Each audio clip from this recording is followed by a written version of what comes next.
Hey, startup founders, early stage entrepreneurs, and impact leaders. I'm your host, Ian Scott Cohen, and welcome back to the official podcast of the Founder Underground, where we aim to give founders the tools and knowledge they need to succeed without all the BS of VCs, accelerators, and tech bros.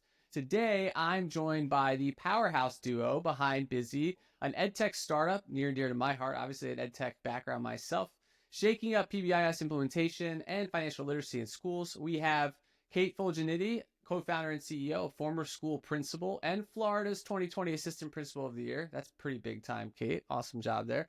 She's on a mission to give teachers tools that work as hard as they do while making student outcomes soar. And her co-founder is Jack Gibson, also COO, who is an administrator himself, deep background in schools as well, brings a blend of creative, operational, and strategic expertise to drive their mission of creating meaningful change in education forward. So, welcome to you both. How are you both doing this morning? Ian, it's so good to be here. We're so excited. I feel great. This is awesome. This is awesome. So this is your guys' first year. And so together, Kate and Jack, they've navigated the roller coaster of first year entrepreneurship. They've built their product. They're growing their team. They're facing the ups and downs of startup life. I had the great privilege of meeting them early on when they're still kind of ideating and getting it out there. But they obviously have a deep background knowledge in their customers and students and schools. So today, though, we're really going to dive into the toughest lessons that you guys have encountered and learned. And your co-founder relationship, a big topic that people usually don't talk about in the midst of doing it. It's usually one of those things like, oh, yeah, if I had known this. And obviously, what's next for Bizi. So let's jump right in. First off, just to sort of level set here, you guys have a tech startup. Neither of you have a tech background, correct? Nope. Awesome. Me neither.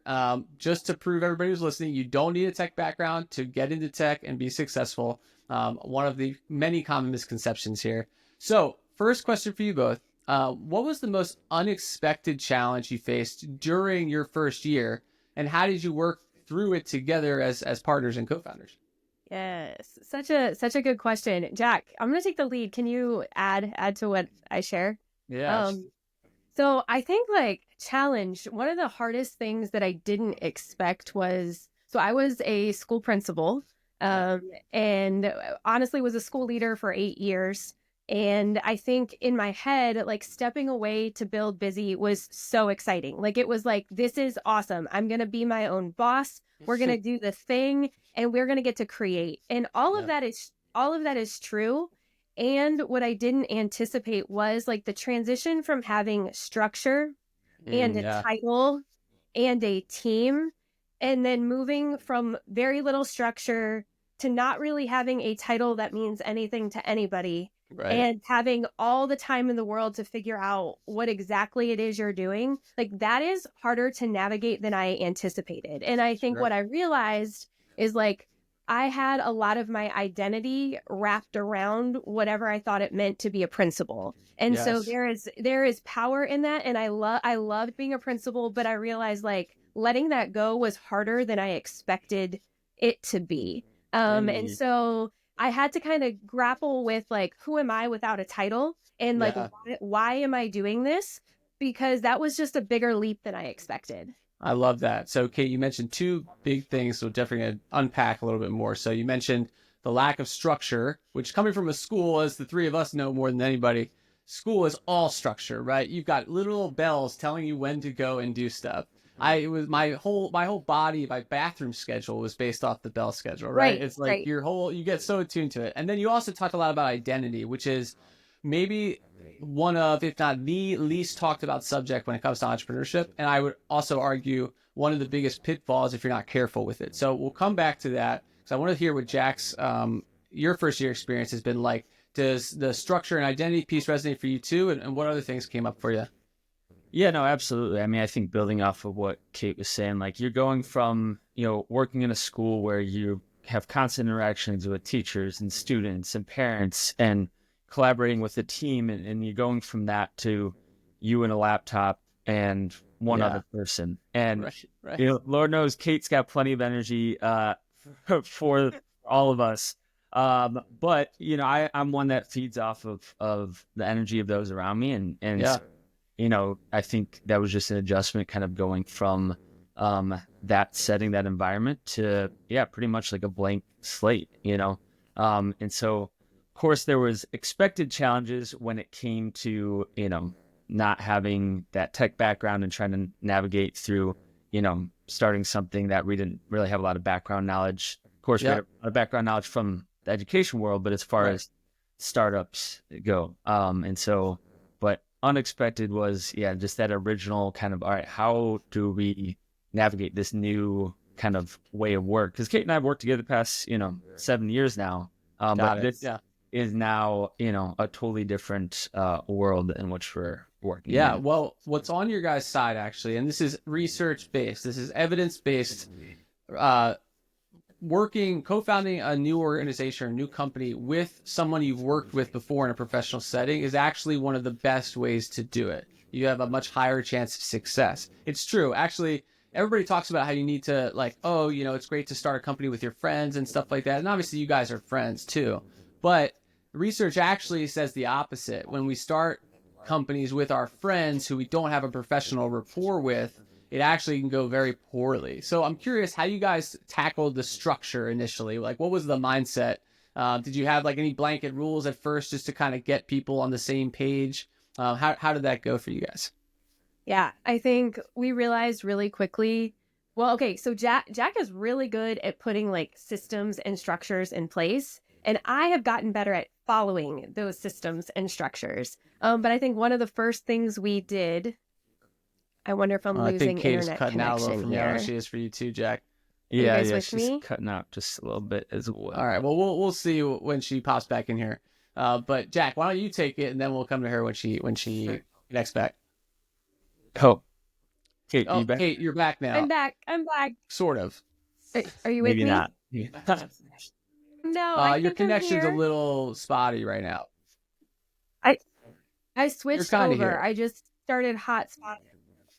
Am I kind of here? Okay. Yeah. Okay, I'm here, right? Ish? Kinda. I'm here? Sort of. I'm gonna take Let's that give it a question. second. All right. So, Kate, take your time. I'm going to let Jack answer. You can always pop in or reconnect if you need to. Go ahead, Jack. Yeah, so question was around how we kind of built some structure when initially there wasn't. And I think, I think in the early days, it was just like, all right, what time we're getting together? What time did you guys get together? We tried to get going at crack of dawn, like, meet up, see at Starbucks at 7:30, try to get after it early. But I think like early on, we did a lot together because we didn't necessarily know what lanes we were going to be taking on, right? Like, it was new for both of us, and so it wasn't like, all right, like you're doing this, I'm doing that, and like divide and conquer. And so I think it did take some time to really see, okay, like we know what our skill sets are, right? And how we kind of complement one another. And so I think it was powerful initially in the early stages of doing a lot collaboratively, but then as time went on, able to kind of more clearly delineate, okay, these are the things we're going to continue to collaborate on, but these are the things we're going to kind of, own our lanes, our respective lanes. Yeah, no, I love that. Yeah, when started my first organization, we had the same thing. It's like, all right, first thing in the morning, we're meeting up at the coffee shop every day. We worked out of a coffee shop for like 6 months straight. We did conference calls in the garage in my car for a while. And it's actually those moments you look back on and you're like, they get very romanticized and are sort of key to your relationship success. So, Kate, you got cut off before. We're going to give you another shot here. Let's try it again. If you want to tell us your response to the structure question I was asking.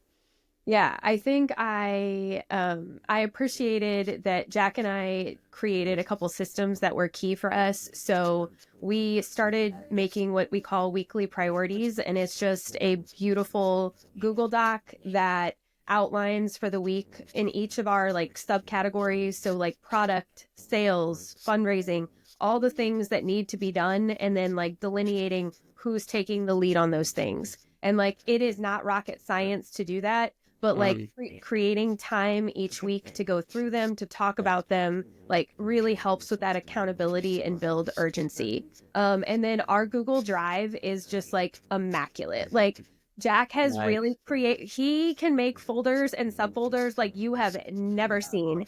And so I think it like us being intentional about like, okay, we're building something from the ground up, like let's do this right and get organized from day one, has been really helpful for us.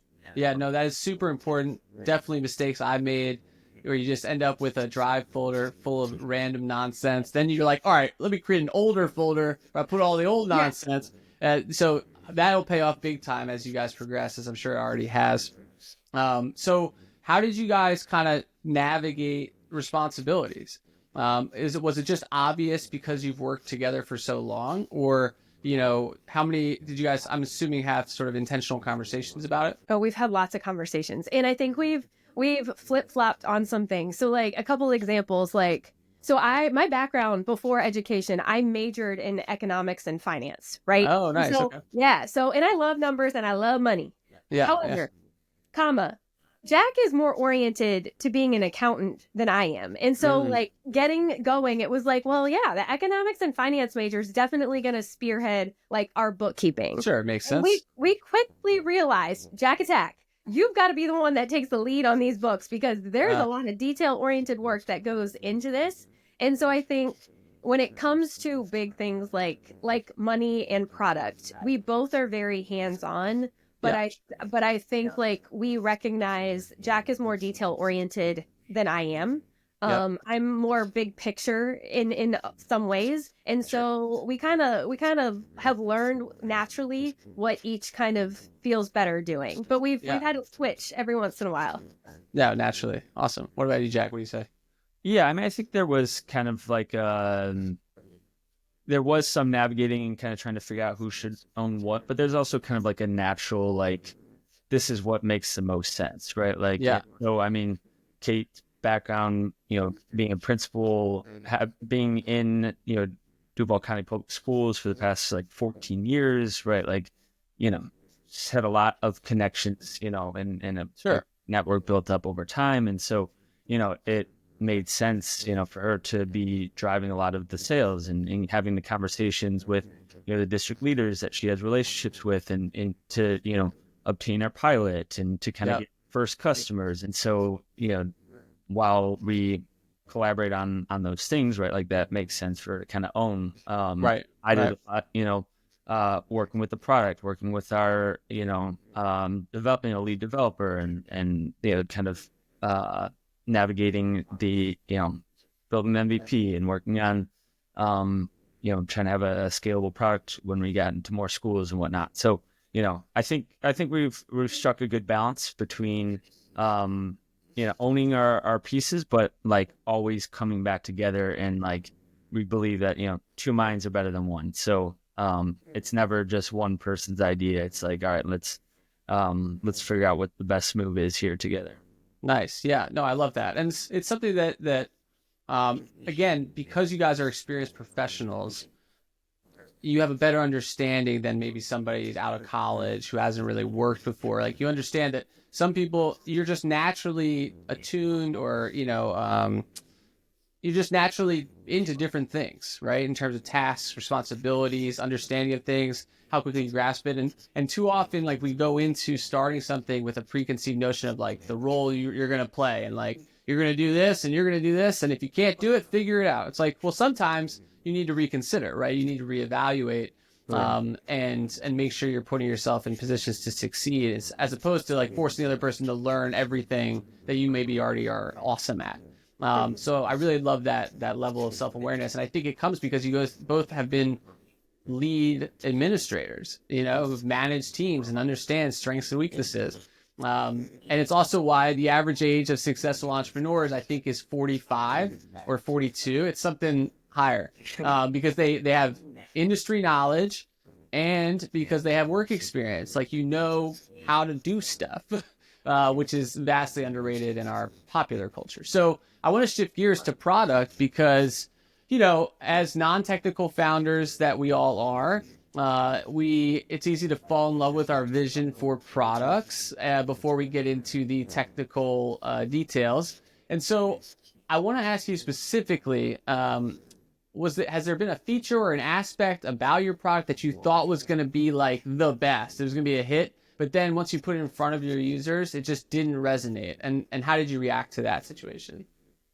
Yeah, absolutely. I think first you got to shout out you, Ian, because you were one of the first people that we spoke to when we initially like made the crazy decision to quit our jobs and, start Bizi. Sure. And, randomly finding on LinkedIn, like, oh, Yeah, I don't even remember how we connected. Yeah, I was like, oh, he's a Teach for America alum. He's an EdTech founder. Like, seems like a great person to get connected with. And he pointed us in the direction of, hey, read the mom test. Like, and I think that has really shaped our approach to talking with customers, talking with our initial users, and ensuring that we're like truly building something that they don't just think that they want, right. but that they actually need, are going to use, right? With that, there's been things that we built that are like, hey, naturally, it's not, quite what we anticipated. I mean, I think one of the things like reports in general, like something that you felt like, well, in the education world, like you need ways for educators to track student progress, to track data. But like when we talk to users, like that was not the first thing that comes out of their mouth, right? They're not telling us, hey, we really want this report and this report and this report. And so I think it was difficult for us to kind of like toe the line between feeling like, hey, we need to have something, right? Because we really be an ed tech platform that doesn't have any sort of like report, maybe not, right? maybe. Yeah. But like, I think what we ended up, we did put together some different kind of reports that, based off of people's feedback and tracking the data, like they're not really being used much, but yeah. I think with that and how we respond to that is like, we're not then going and saying, all right, let's continue to build out, even more different reports and whatnot. It's like we feel like we have what is needed for where we're at right now, and we have good reports for our users to go to if they're looking for some specific data points, but wanting to ensure that we're not like overbuilding and really focusing on what users are truly needing. Right on. I appreciate you sharing that. Kate, anything to add to that or another example? Well, for the founders out there who are in that first year, or you're trying to get your MVP off the ground, like it is called a minimum viable product for a reason. And something that I personally struggled with was like, I see what I want it to look like 5 years from now. Yeah, and totally. Sometimes it, like people have said, like you should feel embarrassed about what you're like starting with, but like that is hard to do, And so I feel like I just want to name for the people out there that are like, you don't feel comfortable like going yet because it's not what you think it could be. Like that is a valid feeling. And now that I'm a year and a half into this, I see the power of getting started with the MVP. And like we bootstrapped our first year for the most part. So like you can't afford to make it look like the way you want it to look 5 years from now. And so I want to name that there will be attention, but trust the process. There is a power in being intentional about how you're building.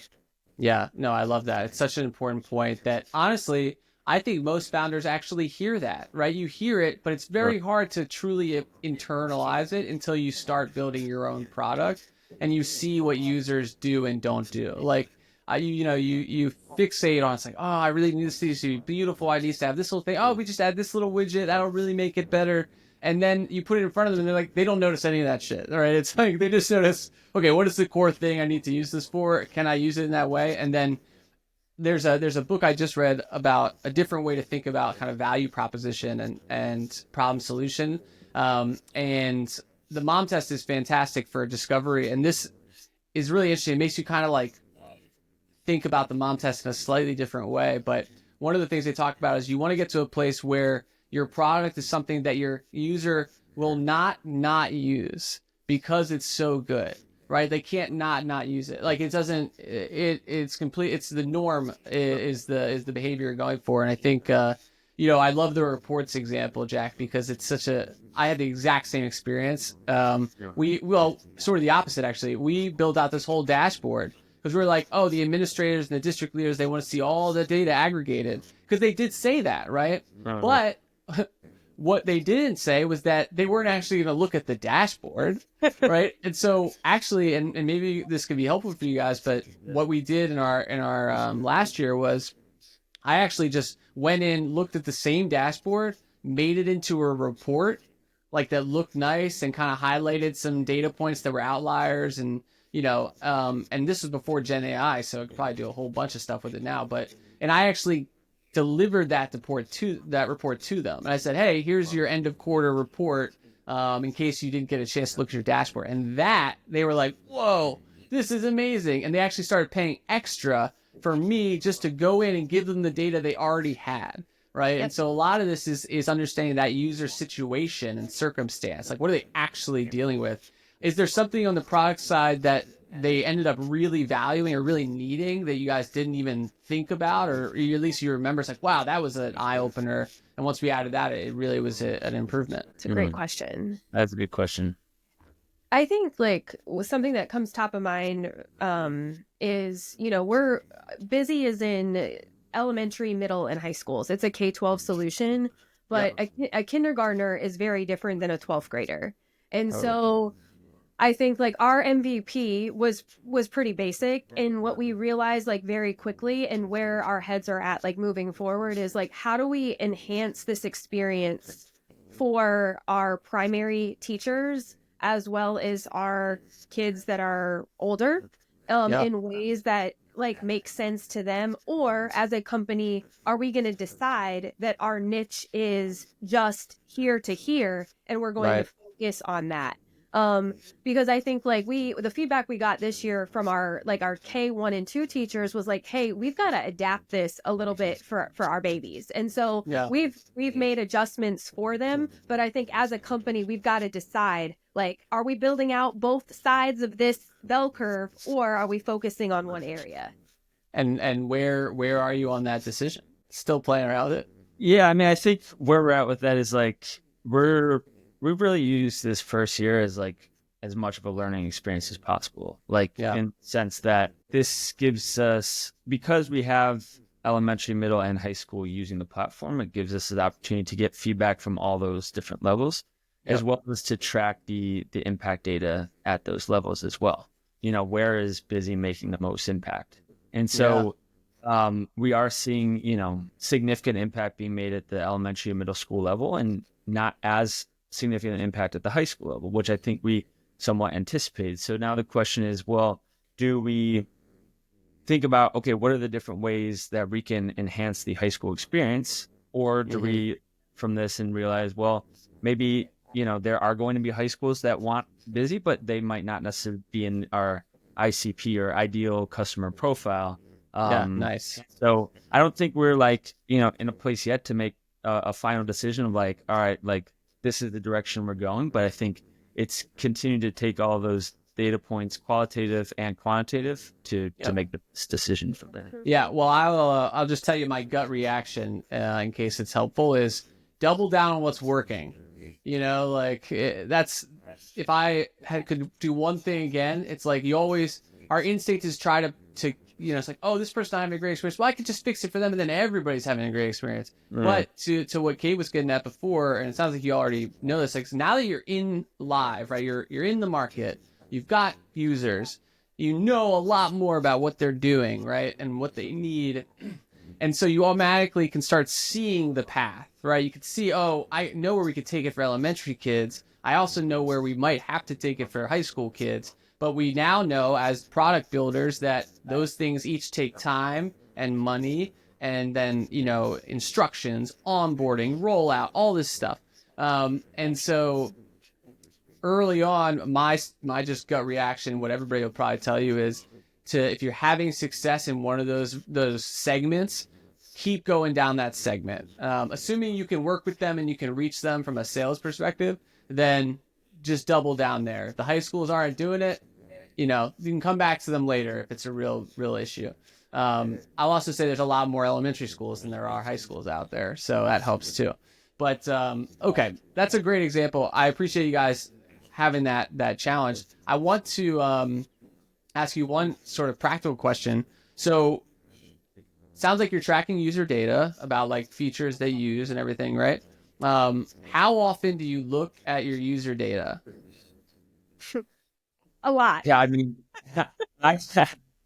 I'm a numbers guy at my core, right? And so I am at the bare minimum every day I'm checking Clever. Clever is, the platform that students, teachers are kind of using for single sign-on purposes. And so there's, a dashboard that allows us to see trends of just how many unique users logged in yesterday, right? And so at the bare minimum, every day I'm taking a look at that. And let me guess, every time you log into Clever to check that, do you still get a little bit of anxiety of like, oh, is it going to be 0 today? Or is it going to be like 10? Or... Yeah.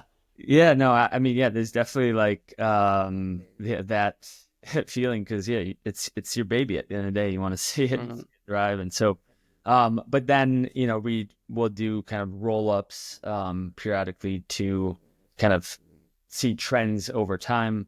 And then within our database, we can take a deeper dive into actual, like, not just are people logging in, but how are they using the platform? Like, are teachers giving out bonuses to students? Are students placing orders in the online school store? So like, I mean, I think it's necessary, right? To be attuned as possible with what the data is saying, but then it's like also like, okay, how do you find ways to also hear from users themselves to get some of that qualitative perspective, right? Yeah. And so because numbers on paper can tell a different story than what the narrative is actually in the schools. Yeah, absolutely. And well, I want to first give you major kudos because looking at your data every day is what you obviously should be doing.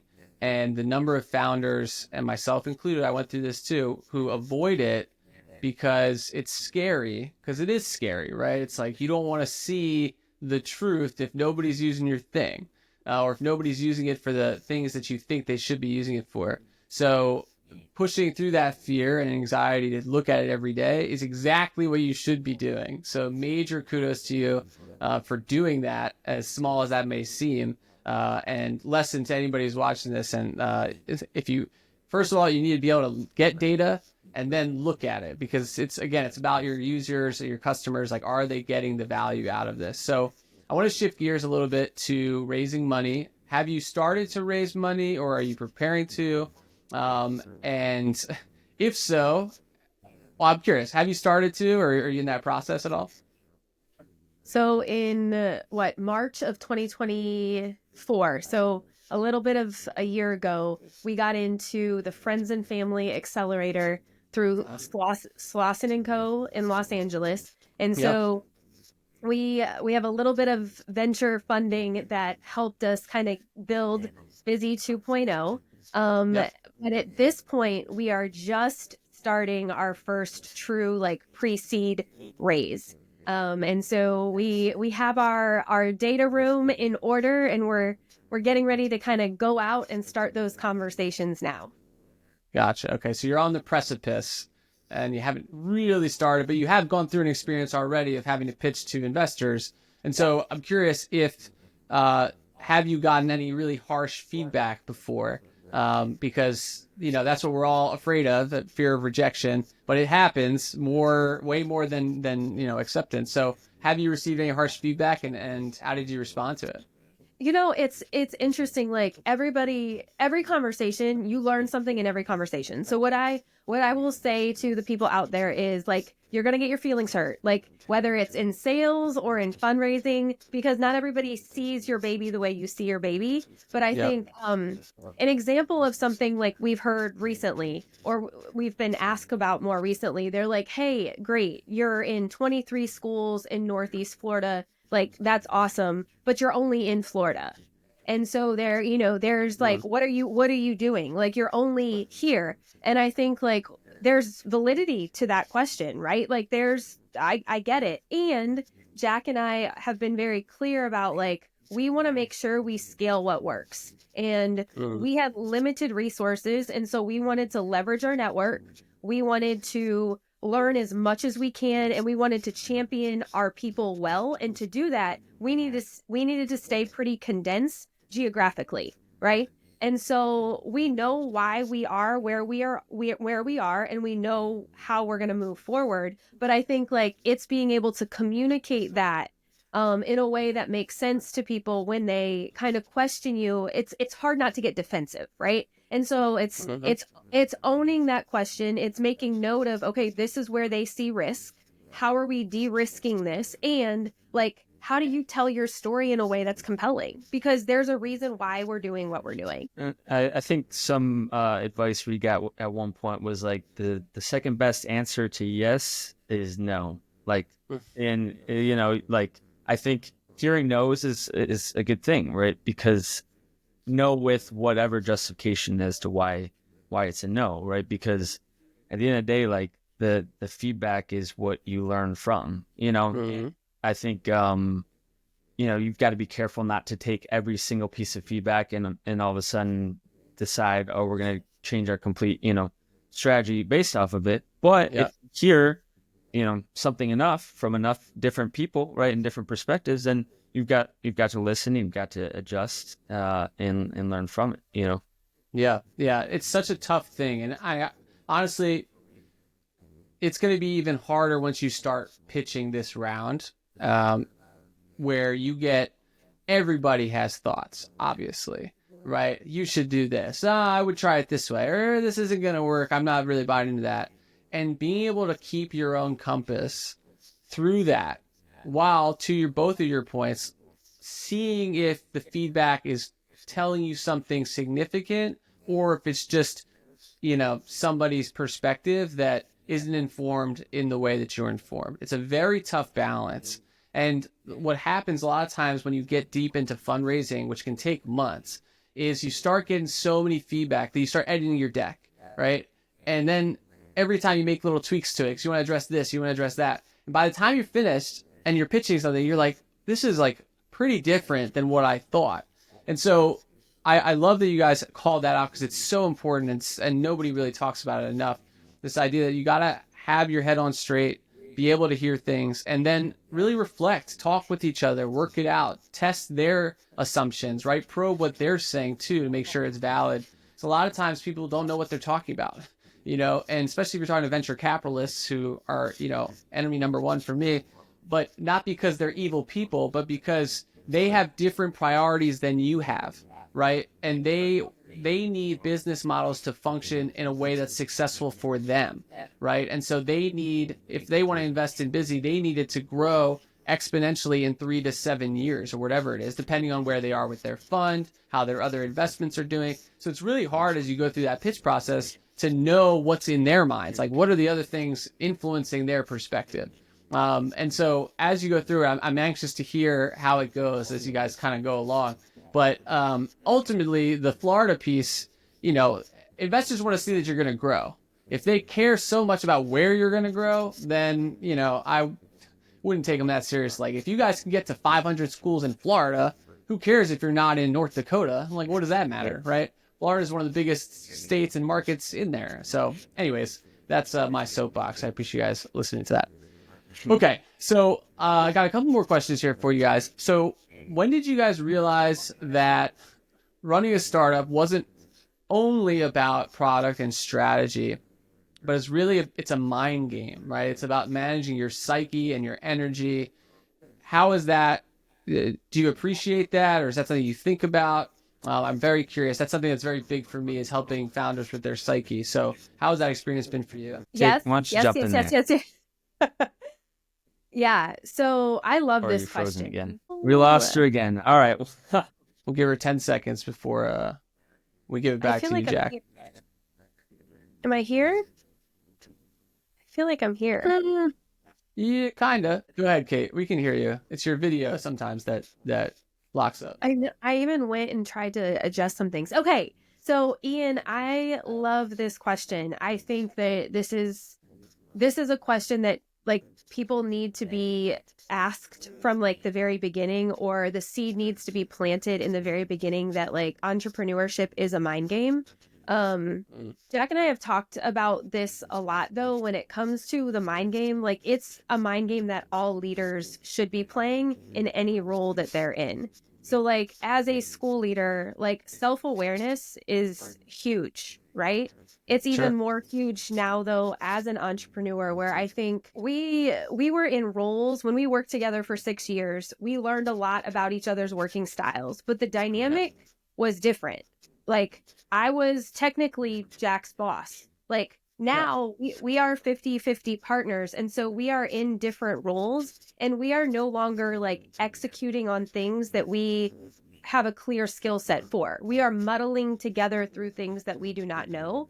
And so like that takes a toll on you. And so there's been times where I think we've had conflict, or we've had things that we don't agree on, and we've had to stop and be like, wait, like this isn't us. We need to talk through like why we feel the way we feel and what do we need to do moving forward so we're back to being us. But we didn't necessarily anticipate that, but that is the nature of the beast. Yeah. I love that. Appreciate you calling out. Jack, how about you? Yeah, I mean, I think I'm definitely the type of person that I can get into the habit of like head down, lock in on like what I'm trying to get done, right? Like when Sure. you're talking about like product or strategy, it's like, all right, like we've set, the vision for the product, or we've decided on this is the strategy we're taking, and it's like, all right, like let's lock in on it. But I think it's, case point, so critical to not kind of lose touch of one, the big picture, and two, of ensuring that we're continuing to stay on the same page as we go along the way, and I think, and so it's the part of it is the dynamic with your co-founder, but it's also just yourself, right? Like when Absolutely managing your own energy, your own way of, your own kind of mindset way of going about things. Like I think there's definitely been like a lot of growth that I've had personally through this venture, right? Yeah. And I think a lot of it carried over from, working in schools. Like you need to be attuned with your own kind of like mindsets and, approach to things. But I think definitely kind of learned a lot as well as we've kind of gone through this. So yeah, it's been a fun ride. Definitely seems like Jack's favorite topic to dig into. No, but I appreciate you both kind of opening up about that, because entrepreneurship is one of the most vulnerable places you can put yourself, right? Because you have to be vulnerable intellectually, right? You're putting your ideas out there and you're asking people to buy into what you're building. You have to put yourself out there emotionally because you obviously care deeply about this work and this impact and the potential of it. And then you're also putting yourself out there socially, right? You got to go out and totally change how you present yourself, and go back to a lot of people you have relationships with, you've got an identity with, and now you're asking them to consider you in a different way. And all of that, to what you guys alluded to before, it's like that's why feedback can be so hard, right? Because it feels like an ego punch, and it feels like it's really like getting at your choices and who you are. So I appreciate you guys can be open about that, because it's so important. And I also say that it's important, while your identities were administrators before, your identities today are not, or I should say, you should not think of them as founders of Bizi. Like, you guys are entrepreneurs. Where people run into difficulties when your identity and your idea become the same thing, because then it's really hard to take feedback, right? But and there's actually a whole, I'll send you guys this link. It's pretty cool. These guys create like a list of questions that when you go into funder meetings, investor meetings, you can ask them. You basically talk about your business in sort of the third person. It's like, what do you guys see as gaps in this business? Or, what would be your questions about where this type of product would go? And it helps kind of detach you a little bit from that, ego investment. So you can open up the conversation a little bit more and be more open to navigating it in an objective way, or at least more objective. Um, Talking more about that relationship, has there been a critical moment so far in your co-founder relationship where either it was like a win or it was like a tough conversation or both that really was like a learning point that helped propel you guys forward? Yeah, I feel like I don't necessarily have like one specific moment to point to, but I think like my key learning is that like you need to treat every tough conversation as a critical moment, right? Mm. Like, and I think if you don't, right, if you push those conversations to the side or push them off or, sweep them under the rug, right, then you are, I guess setting yourself up for failure in the future, right? Like, and Sure. Yeah.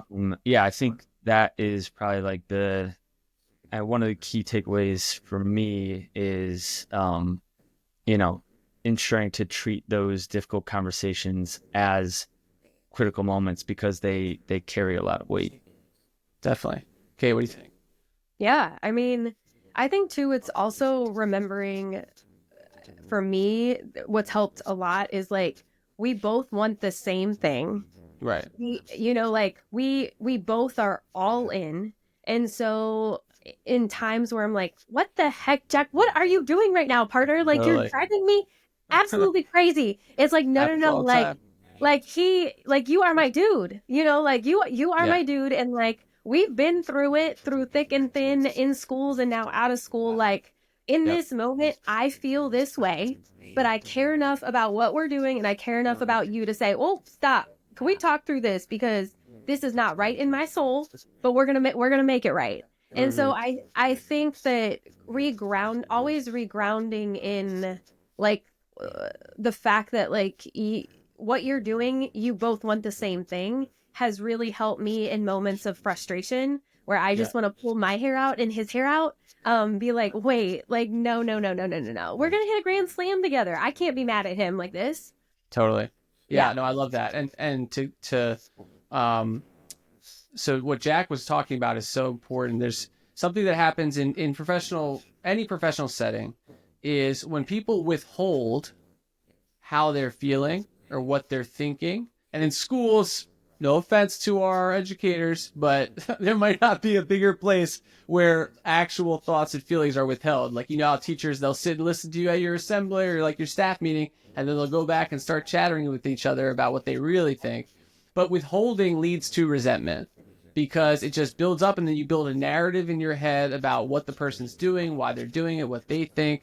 And as co-founders, it is the biggest risk that you have with any partnership, because if you're not keeping yourselves open and using each of those open moments to continue to get stronger, because that's what happens, right? You guys have probably had serious tension-filled conversations, but afterwards you felt much stronger and clearer, right? And it's like, wow, okay. And it's the same thing if like you have a romantic relationship with somebody, right? You go through these times where you actually get deeper because you're willing to open up more and really share where you're at. So I love that you guys are being proactive about it. I'd say continue to do that, because as you're going to learn, as everybody who's listening, if you're an entrepreneur and you want to be successful, the beginning of your journey is the simplest it's ever going to be, right? If you guys are successful and continue the success, it's only going to get more complicated, right? There's only going to get more things to do, more people to manage, more things to go after.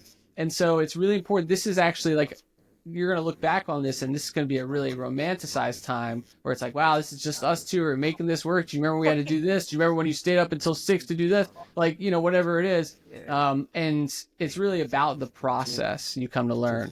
And that's why your co-founders are so important. It's like, you want that relationship to be something where you both kind of build that energy up. It's like, let's rock this. Like, don't worry about what else. Nobody else is thinking about you anyways. So just have fun with it, right?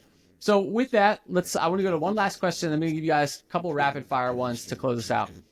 So looking back on year one, if you could go back and do one thing differently, what would it be and why? And it could be something very specific on product, or it could be, a meeting you shouldn't have taken, or you shouldn't take, whatever it is. I'm curious. Yeah, I think like while Bizi has been years in the making, in the sense that like Kate and I have worked together, we've run different types of PBIS systems. and whatnot, like the idea itself, like we didn't really start talking about it and like fleshing out the idea until, a few months before we actually stepped away from our positions to start Bizi.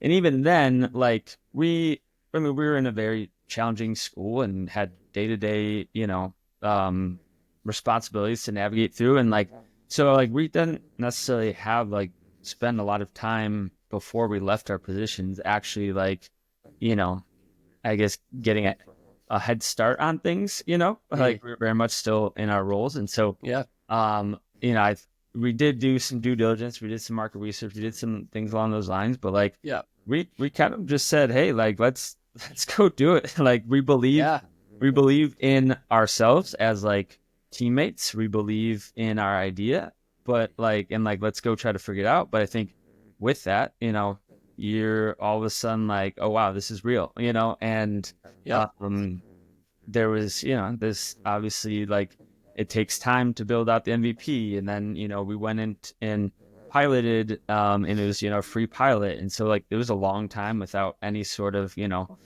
financial realities here are serious. Financial realities, and so while I think we moved as quickly as possible and we were able to get an MVP pretty quickly and get into schools and whatnot, like there was definitely some, stresses that came about with, just the realities of navigating that. So I don't know, like, if there's something specifically we could have done, maybe just related, like, before we stepped away to give us more of a head start on what we were building. And then, but I also at the same time don't necessarily see, like I'm happy with how it played out as well. Like I think the timing did end up, things happened when they needed to happen, but if they didn't happen when they needed to happen, then it'd be a different story. I mean, problem on our hands. Yeah, I absolutely get that. Kate, what about you? I think, to Jack's point, I think if we went back and did it again, I think early on we would have had a finances conversation. And I feel like it's like what married people talk about too. It's like, you're so happy. And then like, this is like the money piece is real.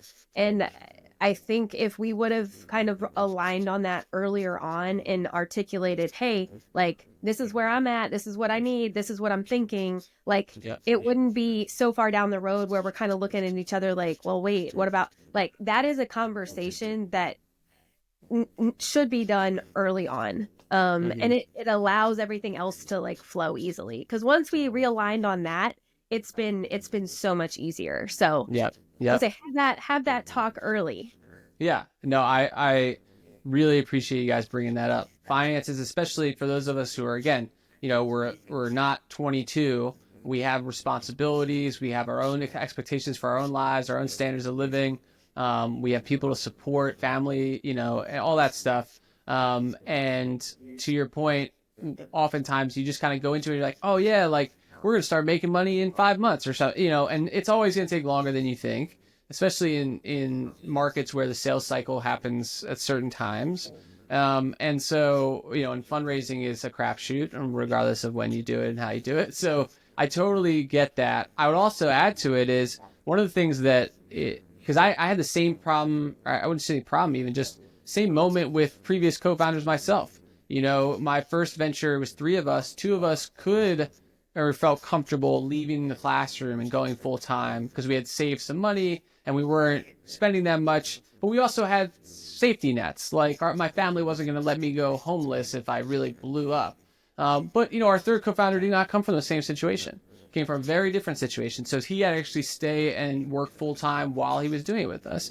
But to y'all's point, we never really like dug deep into that. The thing I would advise folks is to also talk about your history with money and finances. Because a lot of times growing up, if you grew up in a family that was a little insecure or went through certain things, or you grew up with a lot, it just shapes how you view money and it shapes how you view opportunity. And that's not to say anything's good or bad. It's not a value judgment here. It's purely like informative because it's about how you think. It's about psychology. That's what money is really all about. So I 100% that. double tap on that. I also say we always wish we knew more when we started, right? Like, oh, if I had stayed in my position as administrator, I could have learned so much more doing discovery, right? And then, met so many more people before actually leaving. Totally get that too. So I think those are great learnings and reflections. So I'm going to finish with 3 rapid fire questions. Okay. The first one is one word to describe your first year as founders. Bright. Nice. Okay. Exhilarating. Awesome. Okay. Bright and exhilarating. That's great. Positive energy. Even if you don't secretly feel that way, that's what you got to do. You speak it into existence. All right. What's been your biggest pet peeve about startup advice that you've received? Again, Oh my God. Okay. I got one. This is basic, but it is such a pet peeve. So people will pick your pitch deck apart. They'll pick it apart and they're like, you have to be more concise. We have to be able to get through a pitch in 2 minutes. But all they tell you is all the things they didn't see. And it's like, you're telling me to add, but you want me to cut. You're not making any sense right now. And so I think God dang, the pitch feedback is enough. Like, you got to just know what your story is and feel good about what you are sharing, because you're going to hear 1,000 things.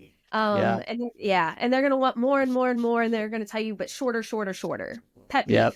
Yeah, we definitely struck a chord there. 100% agree. And you don't even, have you guys pitched VCs yet at all? Aside from Slauson? Just Slauson. Okay.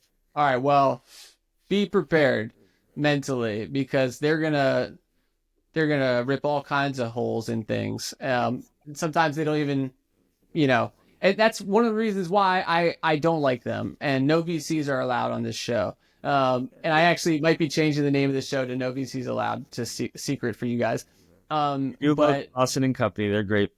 That's great. I'm not saying VCs are bad people, and there are good ones out there, but it again, it's like investors will come to you and say, hey, you need to do your market research. You need to know your customer. You need to really understand how this business model works. But I get 30 minutes to dissect everything that you've learned. And in 3 minutes in your pitch, I'll decide whether or not it's a good idea. It doesn't make any sense, right? It's no balance there. So yeah, definitely a pet peeve of mine too. Appreciate you hitting on that. More to come on that for future things. Jack, what about you? I actually it was in the same vein of just contradictory type advice, right? Like, you say one thing, but then come back and say another thing. And it's like, it sometimes it just feels like people are just saying something just to say something, right? Like sharing thing just to share something. And look, I've watched Shark Tank enough. I know what a good business looks like. I'll give you my 2 cents. Yeah. I feel like. But it's not to say. It's one of those things. Like, I think we talked about just earlier with the feedback piece. It's like, you do want to take it all in, right? Like, if you get into the position where you're like, oh, I'm not listening to them or them, then you're also not doing yourself any good either, right? And so, all right, you want to take in all of this feedback, but ensure you're sifting through and seeing, okay, what are the trends in the feedback we're seeing, and make a decision based off of that. Yeah, love that. Okay, last question. If Bizi, well, I don't even know if I like this question. Shoot. All right, one word to describe your co-founder. Smart. Well, that's 3 words. Damn it. Sorry. We'll hyphenate them. It's one long word. Smart. Jack is so smart. He's so smart.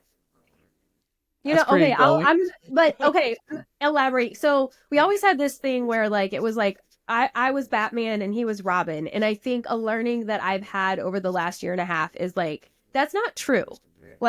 There are times where I am Batman and he is Robin. And then there are times where he is Batman.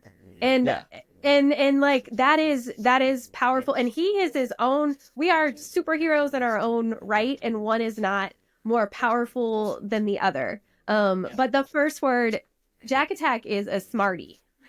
Nice. I didn't know Jack Attack was the nickname. I would have been saying that all episode. It's caught on a little bit. Okay, 2 words. That's not what the question was. I know it was 1 word, but that's fine. I would say Kate is both intentional, but also like very personable as well. I was gonna say energetic. There's a lot of different words that come to mind, but I appreciate that it is very much intentional about like the way that she shows up for people. I've seen that throughout over the past like 7 years of how she shows up for the student, the teacher, the parent, the just person in her life that she hasn't talked to in 3 years, but all of a sudden needs help. Like she shows up for people. And I think people see that like authenticity. And I think it carries itself over into like what we're doing in building Bizi. Like, because when she's going to like sell to people, it's not like it's, I don't feel like it comes off in a way of like very transactional, like, all right, give me your money. Like, right. Like it is really trying to understand what their needs are as a school leader and like how we can best support their needs. And so I think people see that authenticity and have always gravitated towards that. Awesome. Well, it's been a pleasure talking to you both. And I will say that, as you guys already said yourselves, you're on the same team, be each other's biggest champions, ride or die. There are going to be a lot of voices that come through, having all kinds of opinions about what you need or what you should be doing.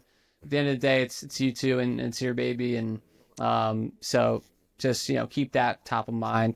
And with that wraps up today's conversation with Kate Fulginiti and Jack Gibson, the dynamic duo behind Bizi. We've heard about the challenges, growth moments, key takeaways from their first year as founders. And if today's discussion reminded us of anything, it's really that the entrepreneurial journey is as much about resilience and relationships as it is about strategy and execution.